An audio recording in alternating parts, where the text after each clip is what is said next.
Dear friends, welcome to the class on When I Was Growing Up, the poem. This poem was written by Nellie Wong. Nellie Wong, as you know, is an American poet born to Chinese parents in 1934. And she was widely known as a revolutionary feminist poet. Some of the noted collections of her poetry are Dreams in Haddison Railroad Park, Stolen Moments, and Breakfast, Lunch, and Dinner. And the prevailing themes in her poems are identified as feminism, immigration, and identity. In this poem also, we can see the strong undercurrents of identity and questions of immigration and belongingness. Our poem is named as When I Was Growing Up, and it's written in past tense, as you can see from the title. I was growing up. So this past tense is a speciality of the poem that shows that the condition is over. And we will come back to these special aspects of the poem after going through the poem. Okay? The text. When I was growing up, I know now that once I longed to be white. How, you ask? Let me tell you the ways. കവി പറയുന്നത് ഒരിക്കൽ once I long to be white, ഞാൻ വെള്ളക്കാരിയാകാൻ ആഗ്രഹിച്ചിരുന്നു. അപ്പോൾ നിങ്ങൾ ചോദിക്കും എങ്ങനെ? And I tell you the ways. ഞാൻ അതിൻ്റെ എങ്ങനെയാണ് ആഗ്രഹിച്ചിരുന്നത്, എന്തെല്ലാം തരത്തിൽ വെള്ളക്കാരുടെ ഇതുപോലെ ആവാൻ ആഗ്രഹിച്ചിരുന്നു, അത്തരം കാര്യങ്ങൾ ഞാൻ പറയാം.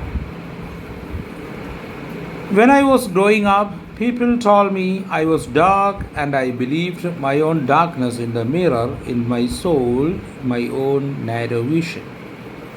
ഞാൻ വളർന്നുകൊണ്ടിരുന്ന സമയത്ത് ആളുകൾ എന്നോട് പറഞ്ഞു ഐ വാസ് ഡാർക്ക്. അപ്പം ഞാനത് വിശ്വസിച്ചു. I believed my own darkness in the mirror. ഞാൻ എന്നെ കണ്ണാടിയിൽ കണ്ടപ്പോൾ അത് വിശ്വസിച്ചു എന്ന് മാത്രമല്ല, I believed in my soul. എൻ്റെ ഹൃദയത്തിൽ ഞാനത് വിശ്വസിച്ചു.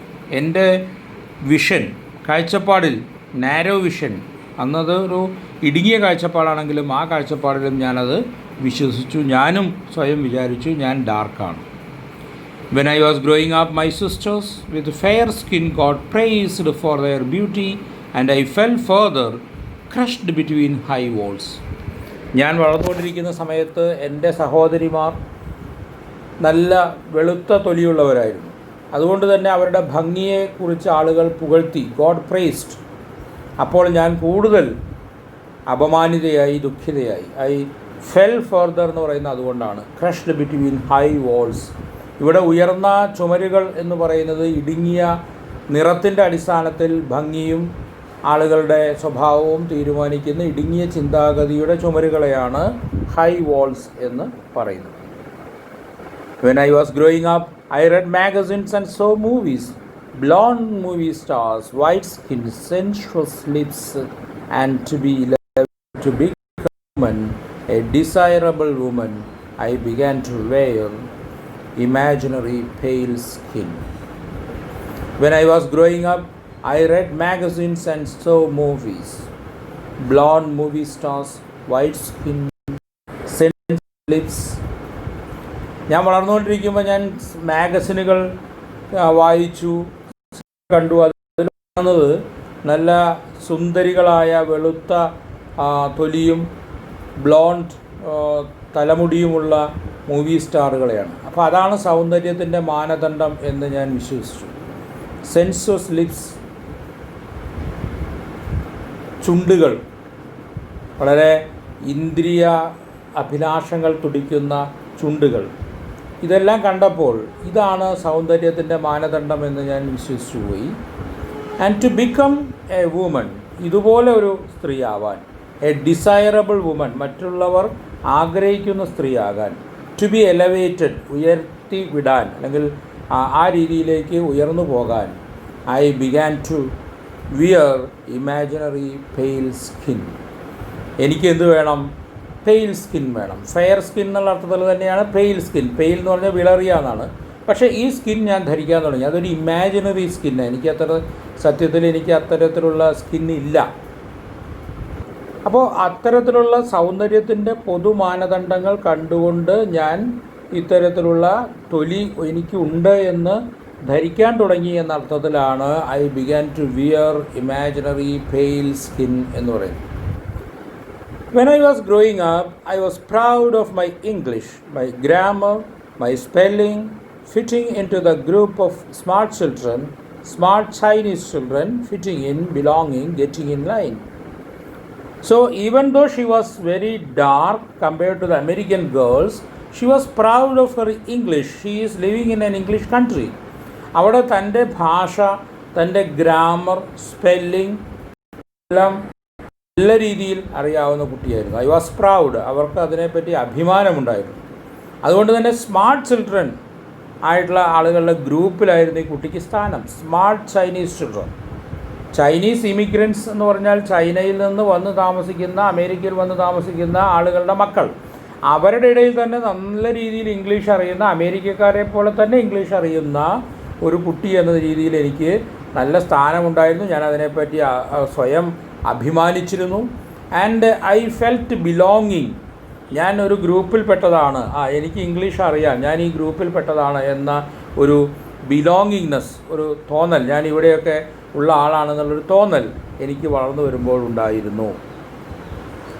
When I was growing up and went to high school, I discovered the rich schools, a few girls, spotted cotton dresses, their cashmere sweaters, their curly hair, and I thought that I too should have these like had.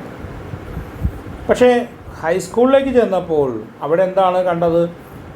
ധനികരായ വെള്ളക്കാരായ പെൺകുട്ടികൾ, ഏതാനും ചില Chinese പെൺകുട്ടികൾ, അവരുടെ ഇറക്കുമതി ചെയ്ത പരുത്തി വസ്ത്രങ്ങൾ, കശ്മീർ ഷാളുകൾ, അതിനെയാണ് സ്വെറ്റേഴ്സ് എന്ന് പറഞ്ഞിരിക്കുന്നത്. കശ്മീർ ഷാളുകളും അത് ഇതുകൊണ്ടുണ്ടാക്കിയ സ്വെറ്റേഴ്സും അത് ധനികരായ ആളുകൾ ധരിക്കുന്ന വസ്ത്രമാണ്. ദെയർ കേളി ഹെയർ, ചുരുണ്ട മുടി. And I thought that I too should have all these things. ഈ ഭാഗ്യവതികളായ പെൺകുട്ടികൾക്കുള്ള ഈ സംഗതികളൊക്കെ എനിക്കും ഉണ്ടാകണമെന്ന് ഞാൻ ആഗ്രഹിച്ചു. ഇതൊരു മോഡൽ സമൂഹം സെറ്റ് ചെയ്തിരിക്കുകയാണ്. ആ മോഡലിലേക്ക് ഞാനും വരണം എന്ന് ആ കുട്ടി ആഗ്രഹിക്കുകയാണ്. നമ്മുടെ മുൻപിലുള്ള പൊതുസമൂഹം സെറ്റ് ചെയ്തിരിക്കുന്ന മോഡലുകളിലേക്ക് നമ്മളും വരണമെന്ന് നമുക്ക് തോന്നുന്ന സ്വാഭാവികമായ ആ കാലഘട്ടത്തെ പറ്റിയാണ് കവയിത്രി പറയുന്നത്. When I was growing up, I hungered for American food, American styles, even to me. So when I was growing up, എൻ്റെ ആഗ്രഹം അമേരിക്കൻ ഫുഡിനോടായിരുന്നു. എനിക്ക് വിശപ്പ് അമേരിക്കൻ ഫുഡിനോടായിരുന്നു എന്ന് പറഞ്ഞാൽ എനിക്കിഷ്ടം അമേരിക്കൻ ഫുഡായിരുന്നു. അമേരിക്കൻ സ്റ്റൈൽസ്, എനിക്ക് അമേരിക്കയുടെ ജീവിത രീതികൾ കോഡ് ചെയ്ത് വെച്ചിരിക്കുന്ന, അല്ലെങ്കിൽ എൻകോഡ് ചെയ്ത് വെച്ചിരിക്കുന്ന, ചിട്ടപ്പെടുത്തി വെച്ചിരിക്കുന്ന, അല്ലെങ്കിൽ വെള്ളക്കാരുടെ ചിട്ടകൾ, വെള്ളക്കാരുടെ ജീവിത രീതികൾ, അതിനെ പ്രതിഫലിക്കുന്ന എല്ലാത്തിനോടും എനിക്കിഷ്ടമായിരുന്നു. Even to me, a child born of Chinese parents, being Chinese, was feeling foreign, was limiting, was un-American. എന്നെപ്പോലെ ചൈനക്കാരായ അച്ഛനമ്മമാർക്ക് ജനിച്ച കുട്ടിയെ സംബന്ധിച്ച് പോലും being Chinese was feeling foreign. എന്നെ സംബന്ധിച്ചോളം പോലും ചൈനക്കാർ എന്നറിയപ്പെടുന്നത് ആ രാജ്യത്ത് വിദേശികൾ, വന്നവർ, വരത്തന്മാർ എന്നുള്ള രീതിയിലാണ്. അതുകൊണ്ട് ഇറ്റ് വാസ് ലിമിറ്റിംഗ്. അതെന്തുകൊണ്ടോ നമ്മുടെ അവകാശങ്ങളെ, നമ്മുടെ സ്വാതന്ത്ര്യത്തെ, നമ്മുടെ സ്റ്റേറ്റസിനെ ലിമിറ്റ് ചെയ്യുന്നു, അല്ലെങ്കിൽ കുറച്ച് കാണിക്കുന്നു എന്നെനിക്ക് തോന്നി. അതുകൊണ്ട് അത് അൺഅമേരിക്കൻ, അമേരിക്കയിലായതുകൊണ്ട് ചൈനക്കാരൻ എന്നറിയപ്പെടുന്ന ഒരു അൺഅമേരിക്കൻ ആയിട്ട് I wanted to be with America എന്ന് ചുരുക്കം. When I was growing up and a white man wanted to take me out, I was an exotic gardenia, anxious to fit the stereotype of an oriental chick. ഞാൻ വളർന്ന് കൗമാരപ്രായമായപ്പോൾ ഡേറ്റിങ്ങിന് ഒരു വെള്ളക്കാരൻ എന്നോട് ഡേറ്റിങ്ങിന് അല്ലെങ്കിൽ എന്നെ വിളിച്ചപ്പോൾ I thought I was special. ഞാൻ വിചാരിച്ചു ഞാൻ എന്തോ ഒരു സ്പെഷ്യലാണ് എന്ന് വിചാരിച്ചു. പിന്നെ exotic gardenia. Gardenia means an item in the garden. Exotic means not of this country. അപ്പോൾ അത് അന്ന് ഉണ്ടായ ഒരു ഫീലിംഗ് എന്ന് പറയുന്നത് ഒരു oriental chick. Oriental means belonging to Asia. Chick means a fashionable lady or a young girl. അതിൻ്റെ ഒരു സ്റ്റീരിയോ ടിപ്പിക്കൽ അല്ലെങ്കിൽ അതിൻ്റെ കൃത്യമായിട്ട് അതിലേക്ക് ഒതുങ്ങുന്ന തരത്തിലുള്ള ഒരു ഗാർഡനിയ എന്ന രീതിയിലാണ് എന്നാണ് പൊതുവെ ആ ഫീലിംഗ് ഉണ്ടായത്. ബട്ട് അത് പിന്നീട് മാറുകയാണ്. And when I was growing up, I felt ashamed of some yellow men, their small bones, their frail bodies. They are spitting on the street, coughing.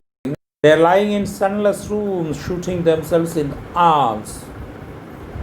മാത്രമല്ല, ഞാൻ വളർന്നു വലുതായതോടുകൂടി എനിക്ക് ചൈനക്കാരോടും ചൈനീസ് ജീവിത രീതികളോടുമുള്ള പുച്ഛം, ദേഷ്യം, കുറേ അല്ലെങ്കിൽ വെറുപ്പ് വർദ്ധിച്ചു വരികയായിരുന്നു. I felt ashamed. എനിക്ക് ലജ്ജ തോന്നി.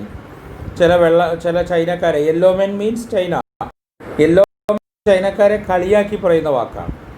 അവരുടെ ചെറിയ എല്ലുകൾ, അവർ പൊതുവേ ചൈനീസ് മംഗോളിയൻ വംശജർ ഉയരം കുറഞ്ഞവരാണല്ലോ.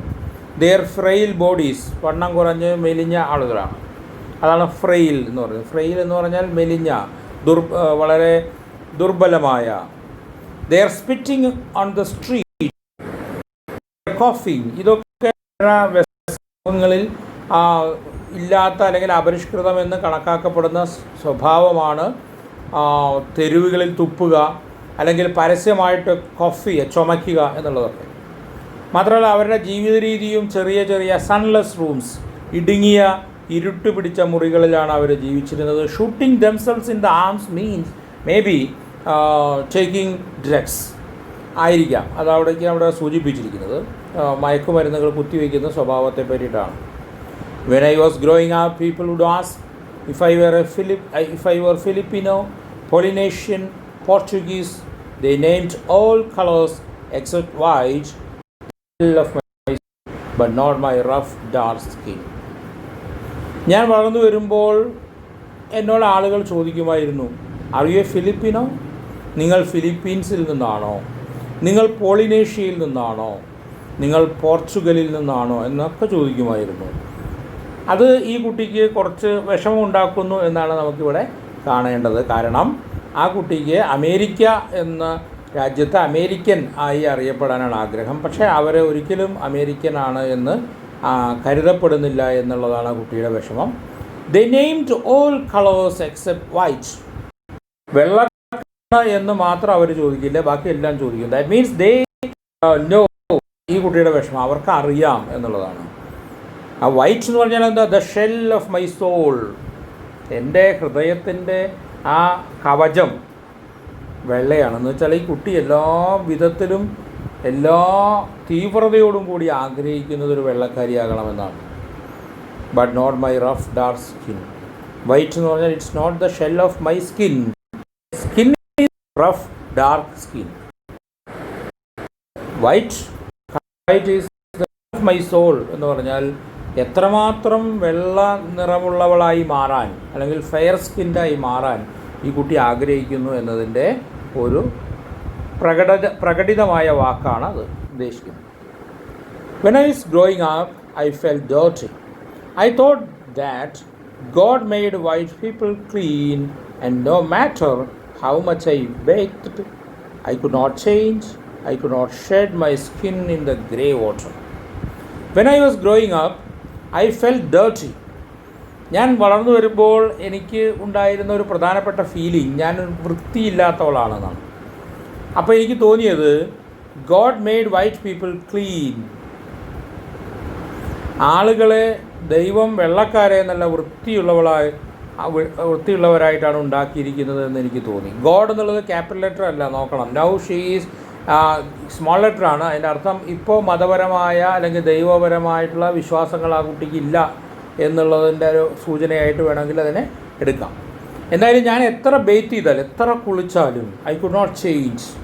എനിക്ക് എൻ്റെ ആ വൃത്തി ഇല്ല എന്ന തോന്നലിൽ നിന്ന് മാറാൻ കഴിയുന്നില്ല. നിറം മാറുന്നില്ല എന്ന് മാത്രമല്ല, വൃത്തിയില്ല എന്നുള്ള തോന്നലിൽ നിന്ന് മാറാൻ കഴിയുന്നില്ല. നിറം മാറണമെന്നുള്ള നല്ല ആഗ്രഹമുണ്ട്, ഗ്രേ വാട്ടർ എന്ന് പറഞ്ഞാൽ നമ്മൾ ബാത്റൂമിലൊക്കെ കുളിക്കുകയും അത്തരം കാര്യങ്ങൾക്ക് ഉപയോഗിച്ചതിന് ശേഷമുള്ള വേസ്റ്റ് വാട്ടറിനെയാണ് നമ്മൾ ഗ്രേ വാട്ടർ എന്ന് പറയുന്നത്. അപ്പോൾ ഈ കുളിച്ച വെള്ളത്തോടൊപ്പം എൻ്റെ തൊലിയുടെ നിറം കൂടി അതോടുകൂടി പോയിരുന്നെങ്കിലെന്ന് ഞാൻ ആഗ്രഹിക്കാറുണ്ട്, പക്ഷേ നടക്കാറില്ല. When I was growing up, I would run away to purple mountains, houses by the sea with nothing over. ഞാൻ വളർന്നു വരുന്ന സമയത്ത് ഞാൻ പലപ്പോഴും എന്നോട് തന്നെ ശപഥം ചെയ്യാറുണ്ട്, ഞാൻ ഒരിക്കൽ പേർപ്പിൾ മൗണ്ടൻസിലേക്ക് ഓടിപ്പോകും. പേർപ്പിൾ മൗണ്ടൻസ് എന്ന് പറയുന്ന അമേരിക്കയിലെ ഒരു പ്രത്യേക പ്രദേശത്തെ പറയുന്നതാണ്. പക്ഷേ അത് പേർപ്പിൾ എന്നുള്ള അർത്ഥത്തിലല്ല, മറിച്ച് ആ പേർപ്പിൾ മൗണ്ടൻസ് എന്ന് പറയുന്ന പ്രൊജക്റ്റുമായിട്ട് ബന്ധപ്പെട്ടുകൊണ്ട് അമേരിക്ക ദ ബ്യൂട്ടിഫുൾ എന്ന് പറയുന്ന ഒരു കവിത തന്നെ ഒരു പാട്ട് തന്നെ എഴുതപ്പെട്ടിട്ടുണ്ട്. അമേരിക്ക എന്ന് പറയുന്ന രാജ്യത്തെയും അതിൻ്റെ പാരമ്പര്യത്തെയും അതിൻ്റെ സൗന്ദര്യത്തെയും പറ്റി അഭിമാനം കൊള്ളുന്ന ഒരു സങ്കല്പം എന്നുള്ള അർത്ഥത്തിലാണ്, അതിൻ്റെ ഒരു പ്രതീകം എന്നുള്ള നിലയ്ക്കാണ് നമ്മൾ പർപ്പിൾ മൗണ്ടൻസിനെ ഇവിടെ കാണേണ്ടത്. അപ്പോൾ അതിൻ്റെ അർത്ഥം, when I was growing up I will be an American by all senses or in all the senses. അതാണ് ഇവിടെ എടുക്കേണ്ടത്. ഞാൻ വളർന്നു കഴിഞ്ഞാൽ ഞാൻ ഈ അമേരിക്കയെ ഇഷ്ടപ്പെടുന്ന, അമേരിക്കയെ ഭയങ്കരമായി ആരാധിക്കുന്ന ഒരാളായി മാറും എന്നുള്ള അർത്ഥത്തിലാണ് ഞാൻ പർപ്പിൾ മൗണ്ടൻസിലേക്ക് ഓടിപ്പോകുമെന്ന് പറഞ്ഞതിൻ്റെ അർത്ഥം. Houses by the sea with nothing over my head, with a space to breathe, uncongested with people called Chinatown, in an area I later learned ghetto, one of my many hearts of Asian America. അങ്ങനെ purple America എന്ന് പറയുന്നത് ഈ കുട്ടിയുടെ സങ്കല്പത്തിലുള്ള അതിമനോഹരമായ American style, American dream എന്നൊക്കെ നമ്മൾ പൊതുവെ പറയുന്ന ആ ഒരു ജീവിത രീതിയാണ്. അപ്പോൾ അതുകൊണ്ട് കൂടുതൽ നത്തിങ് ഓവർ മൈ ഹെഡ്, എൻ്റെ തലയ്ക്ക് മുകളിൽ മേൽക്കൂരയൊന്നും ഇല്ലാതെ, സ്പേസ് ടു ബ്രീത്ത്, ശ്വസിക്കാനുള്ള തുറസ് കിട്ടുന്ന തരത്തിലുള്ള, അൺകൺജസ്റ്റഡ് വിത്ത് യെല്ലോ പീപ്പിൾ. അൺകൺജസ്റ്റഡ് എന്ന് പറഞ്ഞാൽ തിരക്ക് കുറഞ്ഞ അമേരിക്കയിലെ ശുദ്ധ വായു നിറഞ്ഞ സ്ഥലങ്ങളിലേക്ക് ഞാൻ ഓടിപ്പോകുമെന്നാണ് പറയുന്നത്. ഇവിടെ നമുക്ക് കാണാവുന്നത് അമേരിക്കൻ ജീവിത രീതിയും ചൈനീസ് ജീവിത രീതിയും തമ്മിലുള്ള ഒരു വൈരുദ്ധ്യം കുട്ടി ഇവിടെ കാണിക്കുന്നുണ്ട്. നേരത്തെ ഒരു പാരഗ്രാഫിൽ കണ്ടതാണ്, അവരുടെ സൂര്യപ്രകാശം കിടക്കാത്ത മുറികൾ എന്ന് പറഞ്ഞതുപോലെ അതിനെ ഒന്നുകൂടി ഇവിടെ വിവരിക്കുന്നുണ്ട്. ഒരു ഗെറ്റോ, ചൈന ടൗണിലൊക്കെ ആളുകൾ ഏഷ്യൻ അമേരിക്കയിലെ ഒരു പ്രധാനപ്പെട്ട കേന്ദ്രമാണ് ഈ ചൈന ടൗൺ എന്ന് പറയുന്നത്. ചൈന ടൗൺ എന്ന് പറഞ്ഞാൽ ഒരു ഗെറ്റോ ആണ്. It is more or less A ചേരി പോലെയാണ്. അതല്ല ഈ കുട്ടിക്ക് ആഗ്രഹം. പിന്നെയോ അമേരിക്കയുടെ വിസ്തൃതമായ വീഥികളും വിസ്തൃതമായ നാട്ടിൻപുറങ്ങളും അതുപോലെ മനോഹരമായ ഗ്രാമപ്രദേശങ്ങളും ഒക്കെയാണ് ഈ കുട്ടി ആഗ്രഹിക്കുന്നത്. അതുകൊണ്ട് അമേരിക്കക്കാരുടെ ജീവിത രീതി, അമേരിക്കയുടെ തൊലി നിറം മാത്രമല്ല, അമേരിക്കൻ ജീവിതത്തിൻ്റെ മറ്റ് ആസ്പെക്റ്റുകളും അതിൻ്റെ സ്വാതന്ത്ര്യം, ഫോർ എക്സാമ്പിൾ എല്ലാ അർത്ഥത്തിലുമുള്ള വ്യക്തി സ്വാതന്ത്ര്യം, അതാണ് ഇവിടെ പറയുന്നത്. സ്പേസ് ടു ബ്രീത്ത് എന്ന് പറഞ്ഞാൽ ശ്വസിക്കുക മാത്രമല്ല, വ്യക്തി സ്വാതന്ത്ര്യം കൂടിയുള്ള ഒരു ജീവിത രീതി ഉയർത്തിക്കൊണ്ടുവരും എന്നാണ് പറയുന്നത്. I know now that once I longed to be white. How many more ways you ask? Haven't I told you enough? ഇപ്പോൾ എനിക്കറിയാം, ഇപ്പോൾ എനിക്കൊരു കാര്യം അറിയുന്നുണ്ട്. I long to be white once. ഞാൻ ഇങ്ങനെ വെള്ളക്കാരി ആകണമെന്ന് ഒരു കാലത്ത് ആഗ്രഹിച്ചിരുന്നു. എങ്ങനെ? തൊലിയുടെ കാര്യത്തിൽ, സ്വാതന്ത്ര്യബോധത്തിൻ്റെ കാര്യത്തിൽ, വൃത്തിയുടെ കാര്യത്തിൽ, കാര്യത്തിൻ്റെ കാര്യത്തിൽ. പക്ഷേ ഇവിടെ നിങ്ങൾ ശ്രദ്ധിക്കേണ്ട ഒരു പ്രധാനപ്പെട്ട കാര്യം, ഇത് പാസ്റ്റ് ടെൻസ് ആണ്. I longed to be white once എന്നാണ്. എന്ന് വെച്ചാൽ ഇപ്പോൾ അത്തരത്തിലുള്ളൊരു ആഗ്രഹമില്ല എന്ന് മാത്രമല്ല, തൻ്റെ വംശീയമായ വേരുകളെപ്പറ്റി കവയത്രിക്ക് ഇപ്പോൾ അറിയാം എന്നുള്ളതാണ് എൻ്റെ പ്രധാനം. അതുകൊണ്ടാണ് കവയത്രി അവസാന വരിയിൽ പറയുന്നത്, ഹാവിൻ ഐ ടോൾഡ് യു ഇനഫ്? ഞാൻ പറഞ്ഞില്ലേ ഇങ്ങനെയൊക്കെയാണ് ആഗ്രഹിച്ചിരുന്നത് എന്ന് ചോദിക്കുന്നതിൽ ഇപ്പോൾ ആഗ്രഹിക്കുന്നില്ല എന്ന ഒരു പ്രത്യേകതയും കൂടിയുണ്ട്. ഈ പോയത്തിൻ്റെ ഒരു പ്രത്യേകത നേരത്തെ പറഞ്ഞതുപോലെ when I was growing up എന്നുള്ള തുടങ്ങുന്ന സെൻറ്റൻസുകളെല്ലാം തന്നെ ക്യാപിറ്റലൈസേഷൻ ഇല്ലാത്തതാണ്. പക്ഷേ അവസാന സെൻറ്റൻസിൽ ഐ നോ ഹൗ മെനി ഹാഫിൻഡ് ഐ എന്നൊക്കെയുള്ള തുടങ്ങുന്നത് ക്യാപിറ്റലൈസേഷനാണ്. അപ്പോൾ ഒരിക്കൽ പാസ്റ്റിലുണ്ടായിരുന്ന കാര്യങ്ങളോട് ഇപ്പോൾ താല്പര്യമില്ല എന്ന് സൂചിപ്പിക്കാൻ വേണമെങ്കിൽ അത്തരത്തിലുള്ള ഇത് ഉപയോഗിക്കാവുന്നതാണ്. ഇതാണ് ഈ പോയത്തിൻ്റെ ഒരു പ്രധാനപ്പെട്ട പ്രത്യേകതയായിട്ടുള്ളത്. മാത്രമല്ല ഈ പോയത്തിൽ നമുക്ക് ഒരുപാട് പിന്നെ സിമ്പലുകൾ കാണാം, ഒരുപാട് പ്രതീകങ്ങൾ കാണാം. ഈ തൊലി എന്ന് പറയുന്നത് ഒരു പ്രതീകമാണ്, അമേരിക്കൻ കോഡ് എന്ന് പറയുന്ന ഒരു പ്രതീകമാണ്, വോൾ എന്ന് പറയുന്ന ഒരു പ്രതീകമാണ്. അങ്ങനെ ഒരുപാട് പ്രതീകങ്ങൾ നമുക്ക് ഇവിടെ കാണാം. അപ്പോൾ അതാണ് ഈ പാസ്റ്റ് ടെൻസിൻ്റെ ഒരു പ്രത്യേകത. അതുപോലെ തന്നെ പ്രതീകങ്ങളുടെ ഒരു പ്രത്യേകത. വേറൊന്ന് റെപ്പിറ്റീഷനാണ്. റെപ്പിറ്റീഷൻ എന്ന് പറഞ്ഞാൽ നമുക്കറിയാലോ, when I was growing up എന്നുള്ളത് ഇവർ വീണ്ടും വീണ്ടും ആവർത്തിക്കുന്നുണ്ട്. വേറൊന്ന് ഞാൻ ഇമേജറി, അതാണ് പ്രതീകങ്ങൾ എന്നുള്ളത് ഉദ്ദേശിച്ചത്. പിന്നെ ക്യാപിറ്റലൈസേഷൻ വളരെയധികം കുറവാണ്. ഇതെല്ലാം ഈ കവിതയുടെ പ്രത്യേകതകളാണ്. ഈ പ്രത്യേകതകളെ കവിതയിൽ പറഞ്ഞിരിക്കുന്ന കാര്യങ്ങളുമായി ബന്ധപ്പെടുത്തി, അതിൻ്റെ പ്രമേയവുമായി ബന്ധപ്പെടുത്തിക്കൊണ്ട് നമുക്ക് കാണാൻ കഴിയും.